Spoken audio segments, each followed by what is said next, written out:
I never expected Montana to change my life. I came out here for a summer job, nothing more. City boy through and through, never been on a horse, barely knew which end of a cow was which.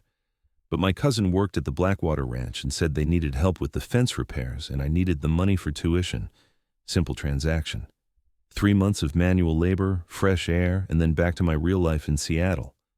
That was the plan anyway, before I met Cole. The first time I saw him, he was standing in the barn doorway, backlit by the morning sun. I'd just arrived the night before, still groggy from the 18-hour drive, and I was trying to figure out where I was supposed to report for work. He was tall, lean in that way that comes from actual physical work rather than gym memberships, wearing a faded flannel shirt with the sleeves rolled up. His hair was dark, a little too long, curling at his collar, and when he turned to look at me, his eyes were this impossible shade of green, like sunlight through leaves. "You must be the new guy," he said, and his voice had this low, easy quality that made something in my chest tighten. "I'm Cole. My dad owns the ranch." I managed to introduce myself without sounding like a complete idiot, though I'm not sure how. He smiled at me, just a little, one corner of his mouth lifting, and I felt it like a physical touch, which was crazy.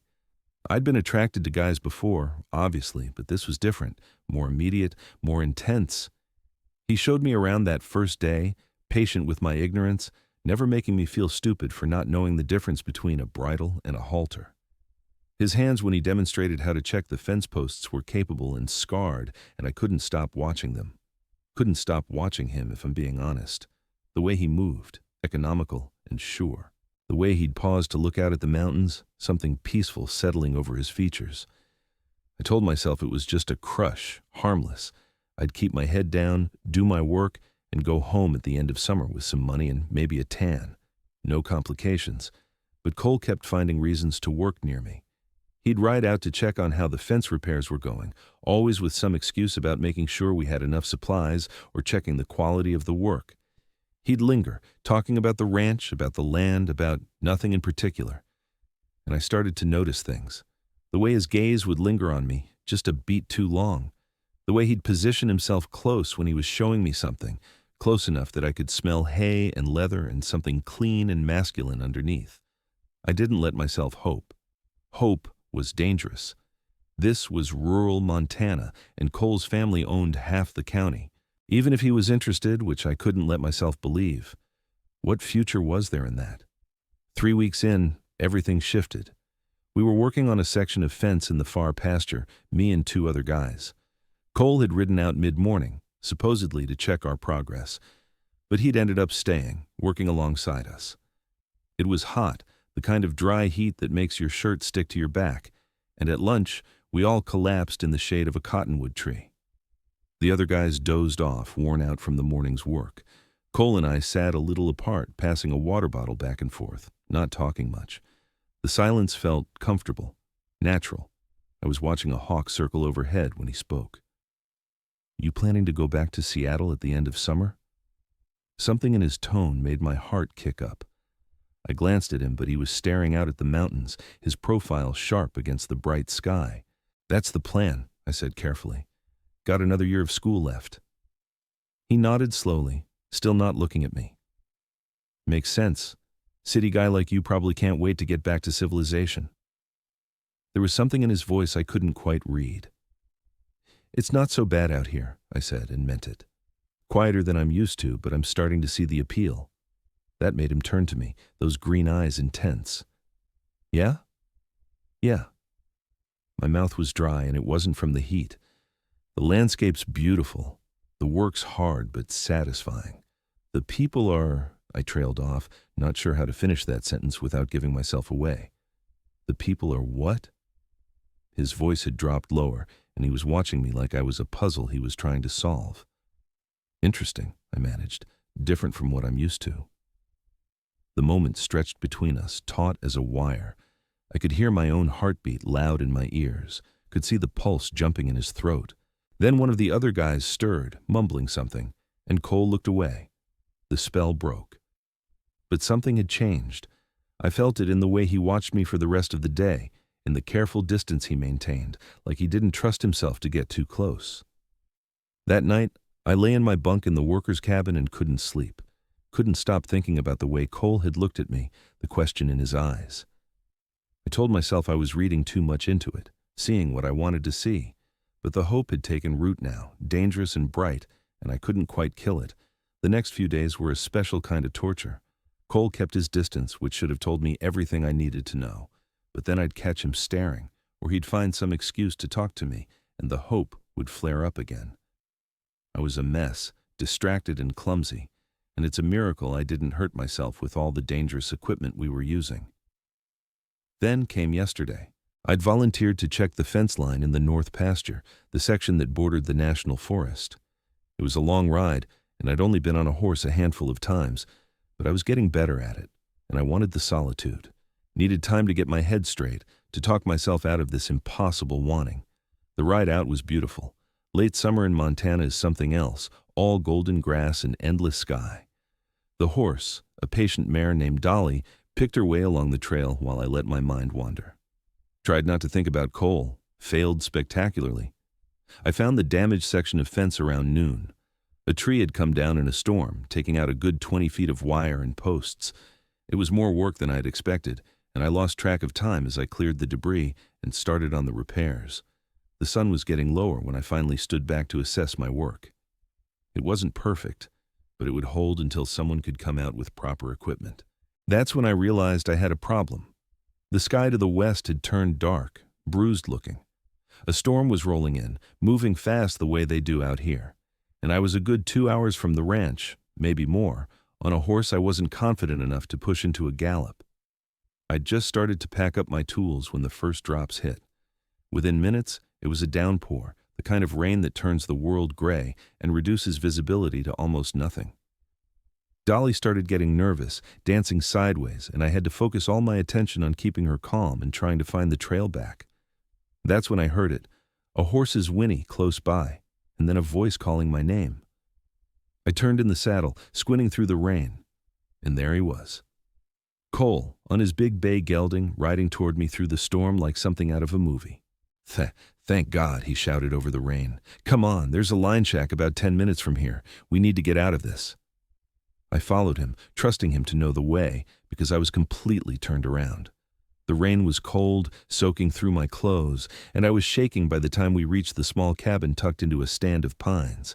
Cole dismounted quickly, tying the horses under a rough shelter attached to the side of the building, and then he was pulling me off Dolly, his hands strong on my waist. Inside, the line shack was sparse but dry.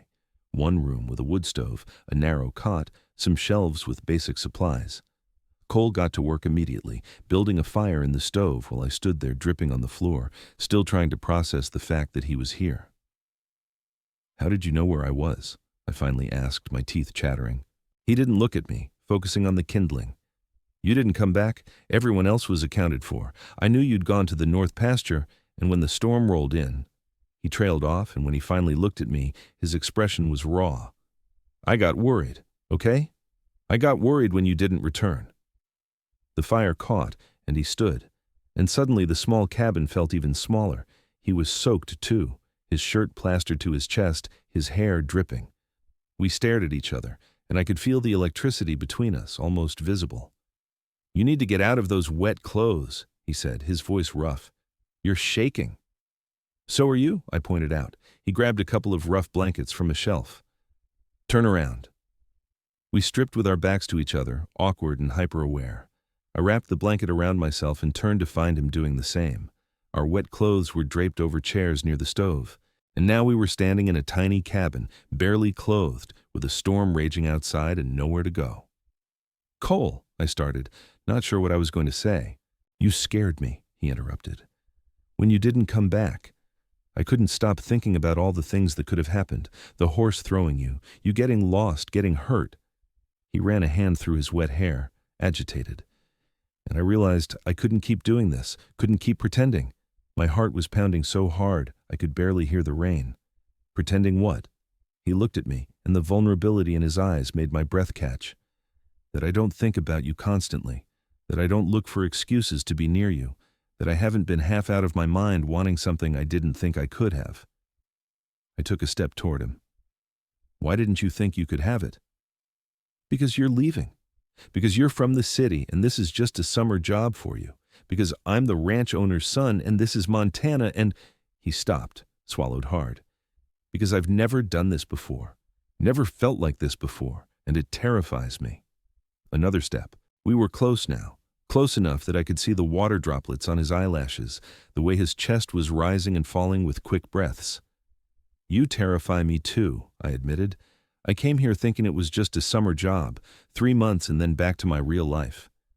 But then I met you, and suddenly nothing else feels real anymore. Just this. Just you." "Tell me I'm not alone in this," he whispered. "Tell me you feel it too." Instead of answering, I closed the distance between us and kissed him. He made a sound low in his throat and pulled me closer, the blankets falling away. His mouth was hungry on mine, weeks of restraint breaking all at once. His hands were in my hair, on my back, trembling slightly. I could feel his heart hammering against my chest, matching the rhythm of my own. We broke apart, both breathing hard. "I don't want to go back," I said against his mouth. "At the end of summer, I don't want to leave." "Then don't." His forehead pressed against mine. "Stay. Work here. We'll figure out your school. You can take online classes or transfer to the university in Bozeman. Just stay. Your father. My father will deal with it. This is my life, and I choose you, if you'll have me." I kissed him again, softer this time, trying to pour everything I felt into it. "I choose you too. I choose this." We spent the rest of the storm in that line shack, talking and kissing and making plans. The fear was still there, the uncertainty about the future, but it felt manageable now. We'd face it together. When the rain finally stopped and we rode back to the ranch, side by side in the golden evening light, I felt like a different person than the one who'd arrived here 6 weeks ago. I'd come to Montana looking for a summer job. I'd found a home. I'd found myself. And I'd found love in the last place I expected, with a ranch owner's son who rode out to find me because he got worried when I didn't return. That worry, that fear for my safety, told me everything I needed to know. Cole cared. Cole loved me, and I loved him back, with a certainty that felt like bedrock.